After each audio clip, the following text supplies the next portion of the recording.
because of its imagery and its chord structure. I got the devil's grip on me, babe. Devil's grip on me. You notice I have quite a modern clutch the testicles handle. Yes, yes, yes, yes. Always reaching into the future. Dr. Doom here. Yes, so, we played our first set and the social sec came up and said, look, here's all the money for tonight's concert that you're owed. Please go home now. And we said, wait a minute, we came up here for playing music, and I particularly feel that we haven't quite finished yet, so we will go on. Why do you want us to do that? And he said, come with me. You see down there, we were up in the balcony by this time, there are gangs of thugs going around gathering up their troops, and in your second half they will come on stage and beat up the lot of you. I said, oh, really? So that's Bradford hospitality. Right. Well, I will go back to the dressing room. No. We've just done it. Yeah. And I say to them, we have a slight problem. So, when I explained the situation, the drummer, who was a northern hard-nut, tall, eyesight, and he was never backed down to anybody. He said, oh yeah? So, hold on a minute. And he went over and went on stage and came back with his hi-hat, undid the cymbal, used the stem of it, turned it upside down with the pedal up, and said, I'll play like this. And that was his club. The keyboard player opted for a more,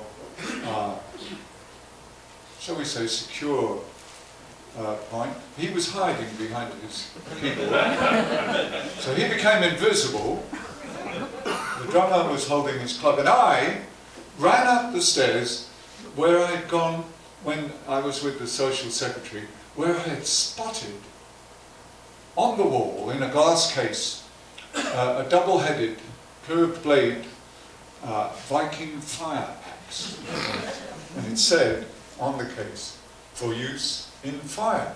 And I thought, well, we'll be playing that number. So there we were then. I smashed it and came back, and we went on stage with the invisible organist, the clubbing drummer, and myself with the fire axe, flaming head, and makeup. The thugs indeed came forward, but there was a semicircle right round there like that. And I waved my club menacingly and writhed a bit. And they stayed there the whole of the set. And just to make them happy, we played some, you know, songs that would really have meaning to them, like dynamic explosions in my brain, shatter me to drops of rain. They didn't like it. But we finished our set. There we are. There's me with the axe, the drummer with his club, and the invisible organist. Round there, Vincent. Now, the thugs were saying things like, "Hey, they look tough."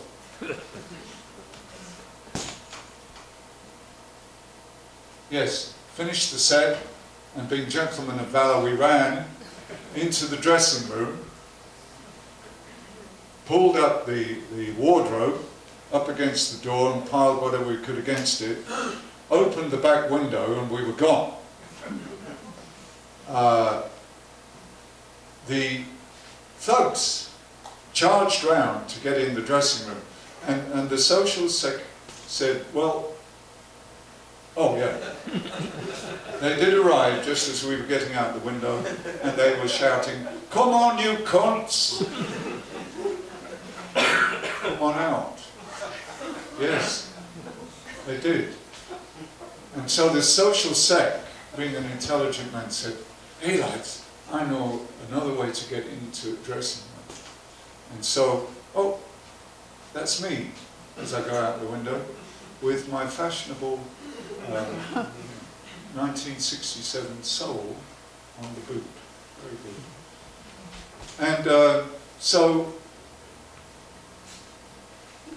they go round, and he opens the door, and they come rushing in, and of course we're not there. So one of them leaps out the window, the others rush round the front, and as they rush out, he closes the door behind them and turns off the lights. So pretty soon they're outside, and after about 20 minutes they go home. Oh, there they are. Ooh. Ooh. I bet he's the boss.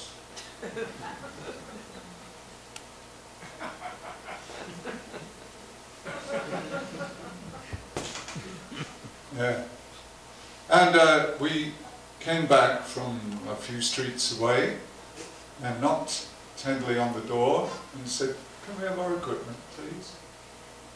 So he gave us the equipment, we jumped back in the little red van, and pretty soon we were on our way back to London for more adventures.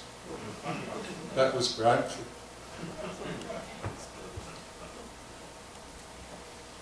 Very good. I like Bradford. I worked there for 6 months as a civil servant. I learned that two people of an opposite size could sit in a small chair and pretend to be the manager and the secretary, whilst actually they were making love all day. And yet things still got done. I couldn't understand.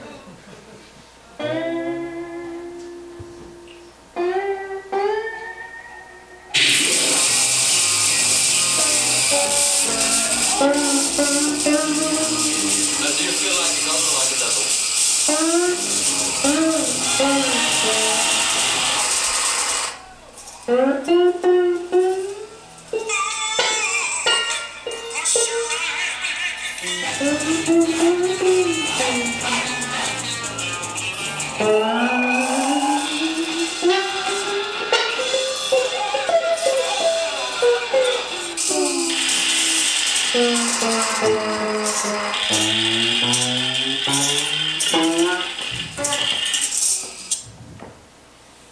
I'm having problems.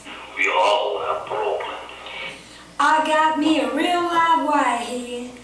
The way of the revolutionary has never been easy. I keep getting this reoccurring theme in his brain, hitchhiku. I do not know what this is, but I feel the need to follow the neuron pathways and discover where it leads. Beware. Do not let him notice your behavior. It is very important he imagines he is in control.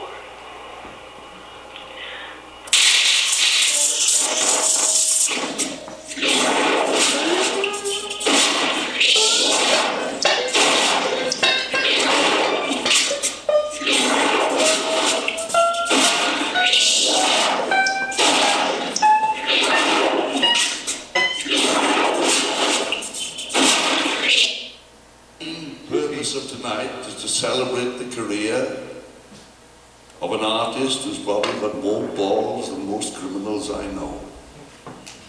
Arthur Brown. Howard Marks. Howard Marks, drugs. Drugs. Drugs. In that same year, 1967, I was living, and in 1966 too, in West Kensington, Perham Road, in a kind of bohemian outfit. one day I was standing upstairs and suddenly the door burst open and 3 gentlemen in suits came walking in. I rushed down and said, "What are you doing in here? Who are you?" And he flashed some official badge. Well, at the time I wasn't smoking cigarettes, certainly wasn't smoking dope, but down the club, down UFO, where I was known as, that time, king of the hippies, extraordinarily enough,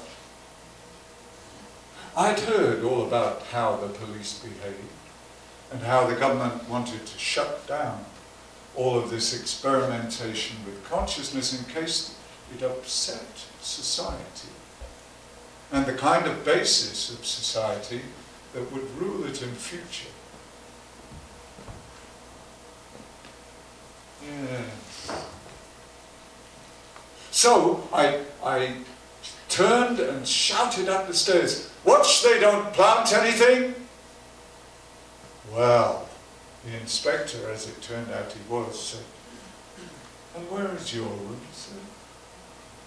I said, "Well, it's at the top of the stairs. Shall we go there?" So we went up to the room, and he leant over the balustrade and said, "Set up the dog, Fred." The dog came up and he said, "This dog is trained to sniff resin and candles. Let's send it into your room, shall we?" At that moment, my wife came out, so we both waited. After about a minute and a half, the dog came out with a pair of my wife's knickers. She, being a very confiding person, leant over to the inspector and said, "Very unusual way to smoke it, don't you think, Inspector?" He said, "In that case, let's give him some help, shall we?" So we all went into the room. He walked over to the chest of drawers, pulled out one of the drawers in which some of my clothes, put his hand in, called the dog. The dog came over, he put his head into his hand and said, "What have we got here?" And there was some fresh, juicy slab of a resinous kind of stuff. And he said, "Let's go over to your chair, shall we, sir?" It was a big chair with where the back and the seat met, with tapestry material on it. And he put his hand down into the crack. And the dog came over and he said, "Come on." And put his head and his mouth onto his hand and pulled it up again and said, "What have we got here?" "Ha, I think we'll be taking you down the station, Mr. Brown." So I was taken down and charged. I went to see my managers, Chris Stamp and Kit Lambert, who of course recorded and brought to success both The Who and Hendrix, and was responsible for my own success, really. They managed to market what was in those days an avant-garde thing and make it into a pop thing. Quite amazing. They said about me, what we thought we were getting was a hip Elvis Presley, but we got a pop Lenny Bruce. Well, yes, so I went to see them, and they said, "Yeah," this was Kit Lambert, who was, his father was Constant Lambert, the well-known composer, and he said, "Arthur, just plead guilty." I said, "Well, I'm not guilty." He said, "It'll be much simpler if you do." I said, "But I don't want to plead guilty to something I haven't done, just to make it simple." He said, "Oh yes, but that's what we all do." And I said, "Well, it's not what I do. What would happen if I want to go to America?" "Oh, we just arrange it." I said, "No, nevertheless, I'm not." So we had a trial, and walked down to the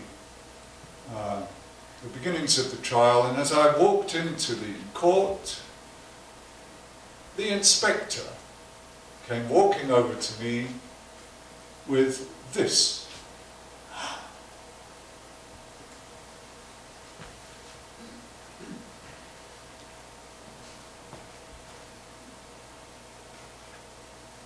That's me. In UFO. It says, so this is what they're all raving about.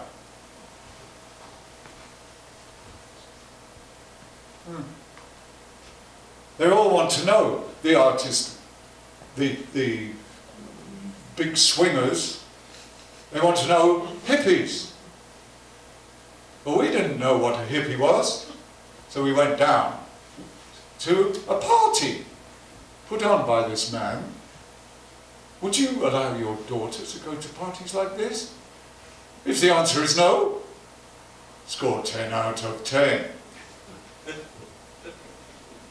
There were, it is true, nearly naked people wandering around and rolling on the floor.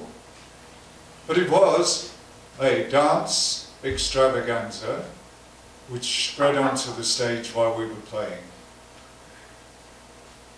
They said, this is disgusting, decadent, and just plain daft. So he took the newspaper over, which was the Sunday People, and presented it to the judge, and he said, well, I'm going to remand this over to consider the evidence. So, about 10 days later, I went back, and things didn't look too good. But surprisingly enough, when the police came to give their evidence, they totally reversed their testimony. They said, yeah, well, we found it, but it was old. And this was a boarding house, so it could possibly have been someone before he moved in who left it there, in amongst my clothes. Very good. So I was found innocent and made to pay all the costs. English justice. I later went along to Kit Lambert's house in Cadogan Gardens, and I said, Kit, very strange, they reversed their testimony. And he reached into his pocket and pulled out a big wallet full of juicy notes, and he flicked through them and smilingly said, it does happen after you know. And that was my introduction to the true justice of England.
Your passport, Mr. Brown. We will be calling on you for further experiments. But I don't want to do any experiments. Now, Mr. Brown, the Department of Justice and Protection Against Terrorism gives you its protection, and in return, you give us your cooperation. Now, good day.